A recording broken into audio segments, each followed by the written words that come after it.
ഭഗവാനെ ഗുരുവായൂരപ്പാ. കുഞ്ഞിക്കണ്ണ, പുതിയതായിട്ട് ആരാ മേലെ താമസിക്കാൻ വന്നിരിക്കുന്നത്? കുട്ടികൾ പറഞ്ഞല്ലോ.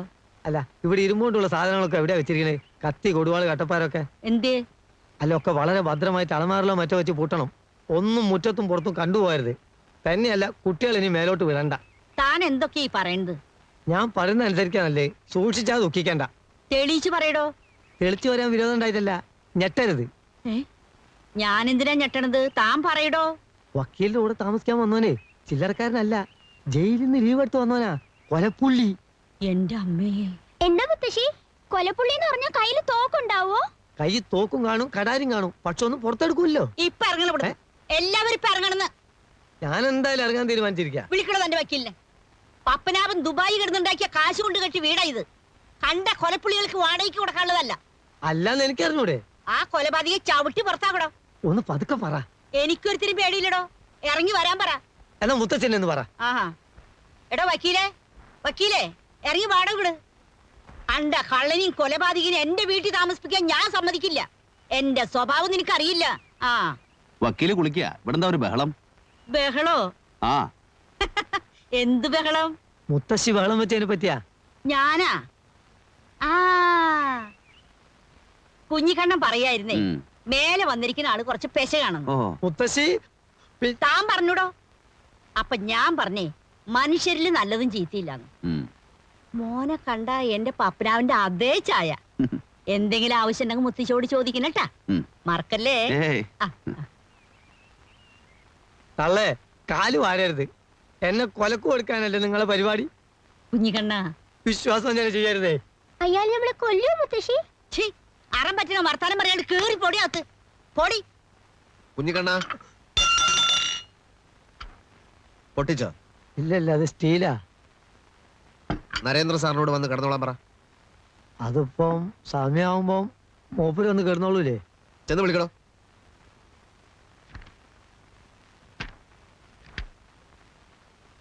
വക്കീലൂടി വരാച്ചാ നമുക്ക് രണ്ടാൾക്കും ഒന്നിച്ചെന്ന് വിളിക്കായിരുന്നു. ഞാൻ മാത്രം മതിയോ? അയലോക്കത്ത് 5-6 ആളെയും കൂടി വിളിച്ചോ.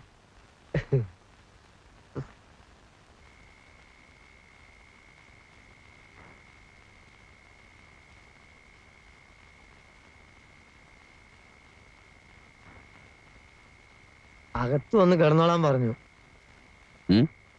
ഞാനല്ല, മൂപ്പരാ പറഞ്ഞേ. കുറച്ച് കഴിയട്ടെ. മതി മതി മതി.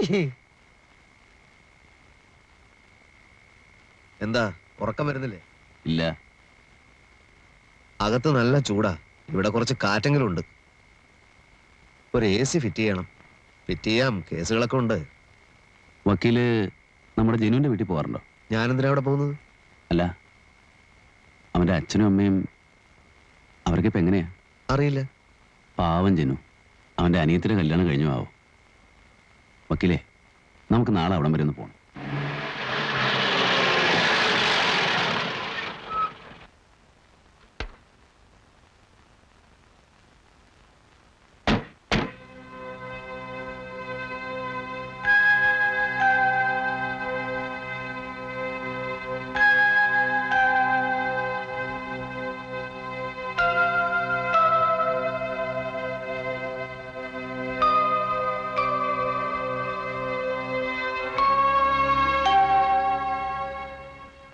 ആരുമില്ലേ ഇവിടെ?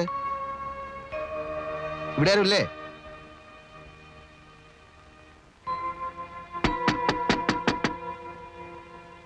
ആരാ? ജനുവിന്റെ അച്ഛനാ. ഓ,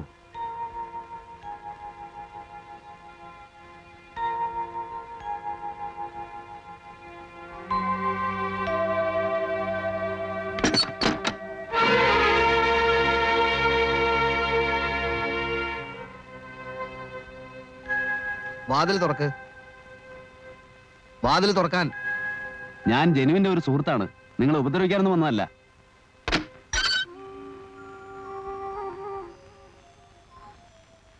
എന്താ വേണ്ടത്? ജനുവിന്റെ ഒരു ക്ലോസ് ഫ്രണ്ടാണ്. വിവരങ്ങളൊക്കെ ഞാൻ അറിഞ്ഞു. ആ സമയത്ത് ഇവിടെ വരാൻ പറ്റാത്തൊരു സാഹചര്യത്തിലായിരുന്നു. ഇവിടുത്തെ ചുറ്റുപാടുകളെ കുറിച്ചൊക്കെ ജനു എന്നോട് പറഞ്ഞിട്ടുണ്ട്. എന്തെങ്കിലും പ്രശ്നങ്ങളുണ്ടെങ്കിൽ. ഇവിടെ ഒരു ചുറ്റുപാടുമില്ല, ആർക്കും ഒരു പ്രശ്നമില്ല.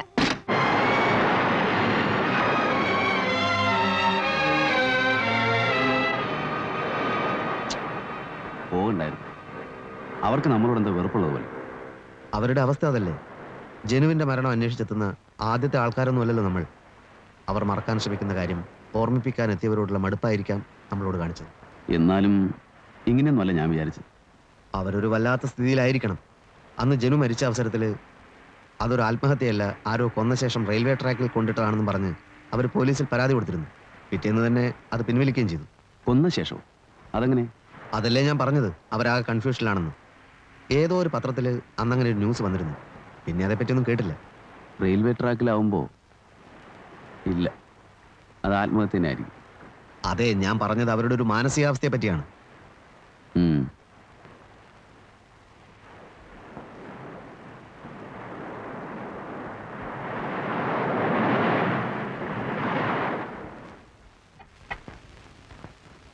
ചായ വേണ്ടെന്ന് ഞാൻ പറഞ്ഞതല്ലേ. അങ്ങനെയുള്ള ഭംഗി വാക്കുകളൊന്നും ശ്രദ്ധിക്കരുതെന്ന് നെന്മാറ വലിയ വക്കീൽ എന്നെ പഠിപ്പിച്ചിട്ടുണ്ട്. ഞാനിവിടുത്തെ വേലക്കാരനൊന്നല്ല, അങ്ങനെ തെറ്റിദ്ധരിക്കണ്ട. അടുത്ത ബന്ധുവാ. സദാനന്ദനെ നിയന്ത്രിക്കാനാ ഞാനിവിടെ നിൽക്കുന്നത്. ഏത് സദാനന്ദൻ? PS നെന്മാറ, ചെറിയ വക്കീല്. അവൻ എന്നെ ഭയങ്കര പേടിയാ. എന്നോട് ചോദിക്കാതെ ഈ പടി കിടക്കൂല. ഇപ്പൊ എവിടേക്കാ പടി കടന്ന് പോയത്? ഇപ്പൊ പടി കടന്നു പോയത് സ്ഥലം ഞാൻ ചോദിച്ചില്ല. ആ കൊലപ്പുള്ളിയായിട്ടുള്ള എല്ലാ ഇടപാടും ഞാൻ നിർത്തും. കേസ് വാദിക്കേ, ജയിക്കേ, തോക്കേ, എന്ത് വേണമെങ്കിലും ആയിക്കോട്ടെ. ഒരു കൊലപ്പുള്ളി എങ്ങനെ കൂടെ കൊണ്ടു നടക്കാന്ന് പറഞ്ഞാൽ? അയാൾ അവാർഡ് വാങ്ങിച്ചൊരു സാഹിത്യകാരനാ. എന്താ അവാർഡ്? ഒരു കൊലപ്പുള്ളി എപ്പോഴും കൊലപ്പുള്ളി തന്നെ. അപ്പൊ പറഞ്ഞു മനസ്സിലായില്ലേ, പുള്ളിയുള്ള കൊല പഴുപ്പിക്കാൻ പറ്റില്ല. ഞാൻ ഈ പുള്ളി കൊല മറ്റേ കാത്തിരിക്കാൻ തുടങ്ങിയിട്ട് നേരത്രയായി. ഇരുന്നിരുന്ന് അഭിമുഖത്തിനുള്ള മൂഡ് പോയി. മൂഡ് എനിക്കുമില്ല. മൂടില്ലാത്ത രണ്ടുപേരും സംസാരിച്ചാൽ നല്ല മൂടായിരിക്കും. അതാണ് അതിന്റെ സയൻസ്. അല്ലേലും സംസാരിച്ചേ ഒക്കൂ. എനിക്ക് ഒരുപാട് കാര്യങ്ങൾ അറിയാനുണ്ട്. എനിക്കൊന്നും പറയാനില്ല. ഒരു വെറും ജേർണലിസ്റ്റ് ആയിട്ട് എന്നെ കാണരുത്. ഒരു ആസ്വാദകയുടെ ആകാംക്ഷ ഇനിയും അത് അടക്കി വെക്കാൻ എന്നെ കൊണ്ട് സാധിക്കില്ല. എന്താണ് അറിയേണ്ടത്? ഞാനെന്ന വ്യക്തിയെക്കുറിച്ചോ? അതൊക്കെ കോടതി കടലാസിലുണ്ടല്ലോ. അതിലൊന്നും എനിക്ക് താല്പര്യമില്ല. പിന്നെ എൻ്റെ അനുഭവങ്ങളോ? ഒരു കണക്കിന് പറഞ്ഞാൽ ആ പുസ്തകത്തിലെ വരികളിലെല്ലാം അതുണ്ട്. അറിയാം. പക്ഷേ വരികൾക്കിടയിലെ പറയാത്ത വാക്കുകളുടെ പൊരുൾ അറിയാനാണ് ഞാൻ ആഗ്രഹിക്കുന്നത്. സംസാരിക്കുക. ഞാനൊന്ന് കുളിക്കുകയും ചെയ്യാം, ലഞ്ചിന്റെ മെനു റെഡിയാക്കുകയും ചെയ്യാം.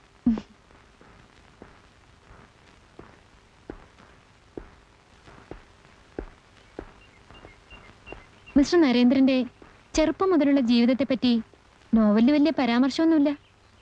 അതൊരു നോവലാണോ? എന്തായാലും അതങ്ങനെ ആക്കാൻ വേണ്ടിയല്ല ഞാൻ എഴുതിയത്. ചിതറിയ കുറേ ചിന്തകൾ ഉറക്കം കിട്ടാത്ത രാത്രികളിൽ എന്തിനു വേണ്ടി എഴുതി വെച്ചു, അത്രമാത്രം. കാര്യമായ ഉദ്ദേശങ്ങളൊന്നും ഇല്ലാത്തതുകൊണ്ട് തന്നെയാണ് അതൊരു ക്ലാസിക് ആയതും. എന്തോ കുട്ടിക്കാലത്തെ പറ്റി ഓർക്കുമ്പോൾ ആദ്യ ഓർമ്മയിൽ വരുന്നത് ഇരുമ്പഴികൾക്കപ്പുറത്തെ അവ്യക്തമായൊരു മുഖമാണ്. അതെൻ്റെ അച്ഛനായിരുന്നു. തൂക്കിക്കൊല്ലാൻ വിധിക്കപ്പെട്ട് ജയിലിൽ കഴിയുന്ന എൻ്റെ അച്ഛൻ. അമ്മയുടെ വിരലിൽ പിടിച്ച് ഞാനൊരിക്കൽ പോയിരുന്നു. അമ്മയുടെ തേങ്ങലും എൻ്റെ ഓർമ്മയിലുണ്ട്. അഴികൾക്കിടയിലൂടെ കൈയിട്ട് അച്ഛൻ എന്നെ കെട്ടിപ്പിടിക്കാൻ ശ്രമിച്ചു. ഐസ് കട്ടകൾ പോലെ തണുത്തായിരുന്നു അച്ഛൻ്റെ വിരലുകൾ. അച്ഛൻ മരിച്ചതിന് ശേഷവും ചില രാത്രികളിൽ ആ തണുത്ത വിരലുകളുടെ സ്പർശനം ഞാൻ അറിയാറുണ്ട്. എനിക്ക് തിരിച്ചറിവായപ്പോഴേക്കും എൻ്റെ അമ്മയ്ക്ക് തിരിച്ചറിവ് നഷ്ടപ്പെട്ടിരുന്നു. പിന്നീട് എപ്പോഴോ ഏതോ മനോരോഗ ആശുപത്രിയിൽ വെച്ച് അമ്മ മരിച്ചു എന്ന് ഞാൻ കേട്ടു. ആരോടും കമ്മിറ്റ്മെന്റ് ഇല്ലാതെ ജീവിക്കുന്നതിൻ്റെ സുഖം അതിൽ പിന്നെയാണ് ഞാൻ അറിഞ്ഞത്. ഒരു നീണ്ട കറക്കമായിരുന്നു. പലതും ചെയ്തു. വായിച്ചു വായിച്ചൊരു ജ്ഞാനിയാകാൻ ശ്രമിച്ചു. ചിന്തിക്കാനുള്ള കഴിവ് നഷ്ടപ്പെട്ടവർ വായിച്ചാൽ മതിയെന്ന് പിന്നീട് തോന്നി. മയക്കുമരുന്ന് വിറ്റു, വാടക കൊണ്ടയായി. ഹരിദ്വാരിൽ ഒരു ആശ്രമത്തിൽ 3 കൊല്ലത്തോളം സന്യാസ ജീവിതം നയിച്ചു. അധികാരത്തിന്റെ വടംവലിയും പൊളിറ്റിക്സും ഒക്കെ അവിടെ ഒരു വിഷയമാണെന്ന് കണ്ടപ്പോൾ കാഷായ വസ്ത്രം വലിച്ചൂരി ഓടയിലെറിഞ്ഞു. പോരെ? പോരാ. സംഭവങ്ങളിലെ വിശദാംശങ്ങളിലേക്ക് മതി. അങ്ങനെയല്ല. കുറെ ചോദ്യങ്ങളും കുറെ ഉത്തരങ്ങളും അല്ല എൻ്റെ ഉദ്ദേശം. താങ്കളുടെ ക്യാരക്ടറൈസേഷന്റെ പ്രത്യേകതകളും നോവലിലെ സംഭവങ്ങളും വെച്ചുകൊണ്ടുള്ള ഒരു സ്റ്റഡിയാണ്. ആയിക്കോളൂ. അതിനിയും പലതും അറിയണം. ഇപ്പൊ വേണ്ട, ഞാൻ നാളെ വരാം. വേണ്ട. അയ്യോ, അങ്ങനെ പറയരുത്. ഞാൻ വരും. വേണ്ടെന്നല്ലേ പറഞ്ഞത്? ശല്യപ്പെടുത്തില്ല. ഇപ്പൊ പോന്നു. പക്ഷെ നാളെ എന്തായാലും വരും.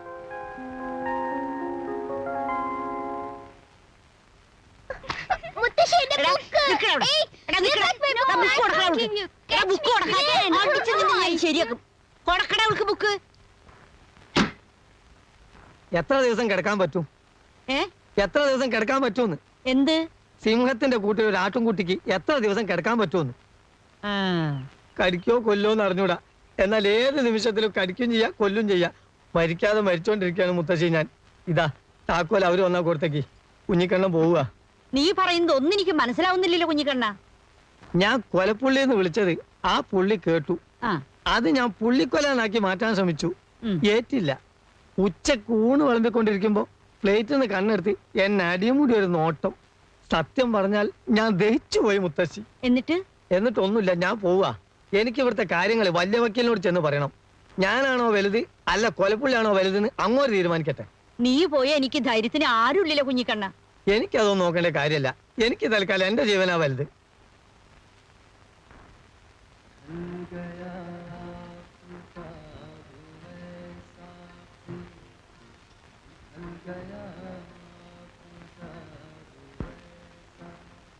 ആഹാ, ഡാഡി എപ്പോ വന്നു? ഒന്നും അറിയിച്ചു പോലുമില്ലല്ലോ. Phone ചെയ്യായിരുന്നില്ലേ daddy? നീ ഇതുവരെ എവിടെയായിരുന്നു? ഞാൻ നിന്റെ ഓഫീസിൽ പോയിട്ടാ വരുന്നത്. ഒരു ജേർണലിസ്റ്റിന് ഓഫീസിനുള്ളിൽ മാത്രം അടങ്ങിയിരിക്കാൻ പറ്റുമോ ഡാഡി? ഈ ലോകത്ത് എന്തെല്ലാം കാര്യങ്ങളാണ് സംഭവിക്കുന്നത്. അതിന്റെ ഒക്കെ പിന്നാലെ എന്റെ മോള് പോയേ പറ്റുമല്ലേ? ഡാഡി ഇന്ന് നല്ല മൂഡിലല്ല. വാ, നമുക്ക് അകത്തിരുന്ന് സംസാരിക്കാം. ഡാഡി ഇരിക്കെ. ഞാൻ അയച്ച എഴുത്തുകളൊക്കെ കിട്ടിയില്ലേ? കിട്ടി. പിന്നെന്താ മറുപടി അയക്കാത്തത്? മറുപടി പുതിയതായി ഒന്നും പറയാനില്ലാത്തോണ്ട് തന്നെ. എന്നാൽ എന്റെ തീരുമാനം ഞാൻ അങ്ങോട്ട് പറയാം. ചെറുക്കന്റെ വീട്ടുകാർ വന്നിരുന്നു. കല്യാണം ഉടനെ നടത്തണമെന്നാണ് അവര് പറയുന്നത്. പിന്നെ നിന്റെ ഫോട്ടോ കണ്ടതുകൊണ്ട് പെണ്ണ് കാണൽ ചടങ്ങൊന്നും വേണ്ട എന്നും പറഞ്ഞു. പക്ഷേ ആചാരം മുടക്കരുതല്ലോ. അടുത്ത ഞായറാഴ്ച ചെറുക്കനോടും കൂട്ടരോടും വരാൻ പറഞ്ഞിട്ടുണ്ട്. അതുകൊണ്ട് നാളെ തന്നെ നീ ലീവ് എടുത്ത് വരണം. നടക്കാത്ത കാര്യത്തിന് വേണ്ടി ഡാഡി ഇത്ര ബുദ്ധിമുട്ടുന്നതല്ല എനിക്ക് വിഷമം. ഞാനിപ്പോ ലീവ് എടുക്കാനും പോകുന്നില്ല, കല്യാണത്തിന് സമ്മതിക്കാനും പോകുന്നില്ല. ഡോക്ടറെ സ്വാധീനിക്കാൻ ഞാൻ പറഞ്ഞതല്ലേ. 20 ദിവസത്തിനകം വാദിയെ ആശുപത്രിയിൽ നിന്ന് ഡിസ്ചാർജ് ചെയ്തിരുന്നെങ്കിൽ കേസ് 324 നിന്നേനെ. ഇതിപ്പോ 326 ആയി. 10 കൊല്ലം വരെ ജയിലിൽ കിടക്കേണ്ടതായി വരും. അയ്യോ വക്കീലേ, ആരോട് ചോദിച്ചിട്ടാണോ കുത്താൻ പോയത്? 50 രൂപയുടെ വായ്പ കേസല്ലേ കത്തിക്കുത്ത് വരെ എത്തിച്ചത്? അനുഭവിച്ചോ? സാക്ഷികളെ കുറെയൊക്കെ സ്വാധീനിച്ചു വെച്ചിട്ടുണ്ട്. എനിക്ക് വിശ്വാസമില്ല. കൂട്ടുകയറിയെന്ന് ബബ്ബ എന്ന് പറയുന്ന സാക്ഷികളെ കൊണ്ട് ഒരു കാര്യമില്ല. സാക്ഷികൾ സ്ട്രോങ് ആവാത്തിടത്തോളം കാലം എന്നെ കുറ്റപ്പെടുത്തരുത്. അയ്യോ വക്കീലേ, അങ്ങനെ കൈയൊഴിയല്ലേ. എന്തായാലും കോടതി കാണാം. ഗുമസ്തന്റെ fees, stamp paper, court fees സ്റ്റാമ്പിന്റെ കാശ് ഒക്കെ കരുതിക്കോളൂ കേട്ടോ.